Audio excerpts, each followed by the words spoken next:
guys, Evan O'Rourke here, and today we're going to be doing a review on the Bandai Rodan 1993 miniature figure.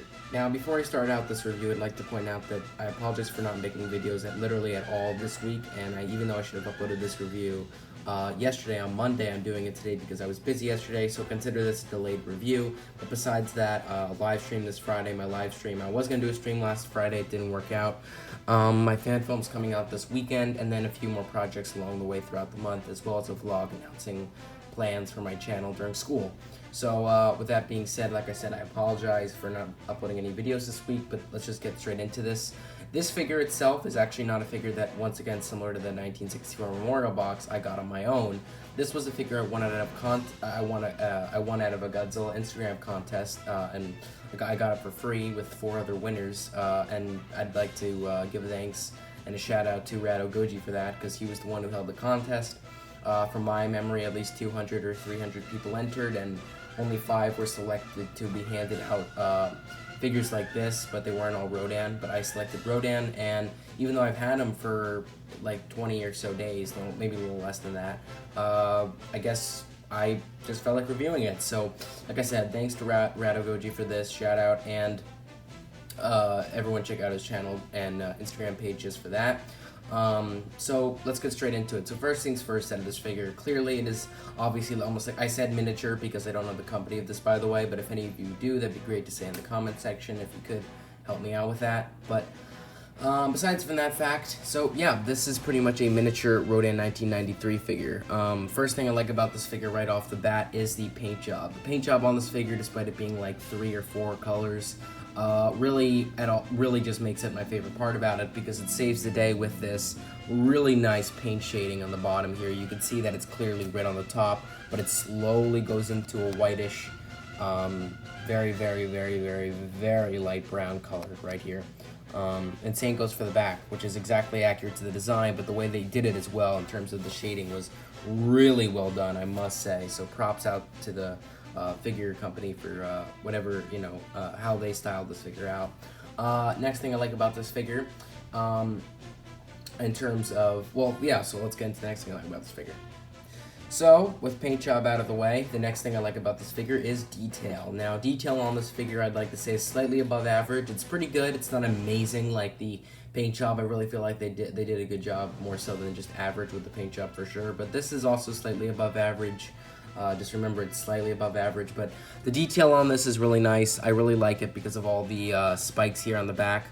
The detail done with the horns coming out of his head, coming out of the back of his head. The facial detail is really good, like the muscles and the beak and the teeth, as well as the chest here, which is of course accurate. And so, yeah, that being said, I really do feel as though they did a really good job with this. With the detail on the chest, the back, the facial detail. Wing detail is pretty average. Besides these little lines they made there, that's pretty nice detail. And of course the lines they made here on the feet, that's also really nicely done. So with that being said, let's go on to the cons about this figure. So, that being said, I really have one major con and a nitpick. Now, first things first, let's get straight into what this major con is. The major con is that the articulation on this figure really is not that good. And by the way, it isn't just because it's this figure. Literally every Rodan figure is absolutely bad with articulation. Every Rodan figure. Unless it's an SH Monster Arts that I don't have in my collection, or the NECA Rodan, but from what I hear, it breaks a lot, so it doesn't really sound well made. But I'm talking about like the Bandai's in this figure, for instance. The Bandai Final Wars Rodan doesn't move besides the feet. And the Cotton Rodan figure, even though I really feel like it is underrated, I know that might sound like a hypocrite saying this, but I don't like it for the reason of it being only 0 joints of articulation. So I really feel as though, at least I think it's 0. I could be wrong about that. I have to check back on the review after this review. But in this figure's case, similar to the Final Wars Rodan, it only has 1 joint of articulation. You could probably already guess it, and that is the head. The feet, I really feel like, deserve its own joint of articulation. In fact, it looks separate, but it isn't even a glue seal. I really feel like it just looks that way, but it just isn't even a joint of articulation at all. So, the feet, the tail, maybe like the end of the tail could have moved, and that would have been like 4 joints right there. Wings I understand because it's kind of like a very, you could understand why the wings aren't really meant to move because of the texture and because of the material made with it. But the tails, the tail, it's not King Ghidorah with 2 tails. The tail, as well as the feet and the head, which, well, the head already moves, but including those 3, it'd make 4 joints of articulation. I really feel like that's fine with this figure. I really feel like it would save this figure from articulation.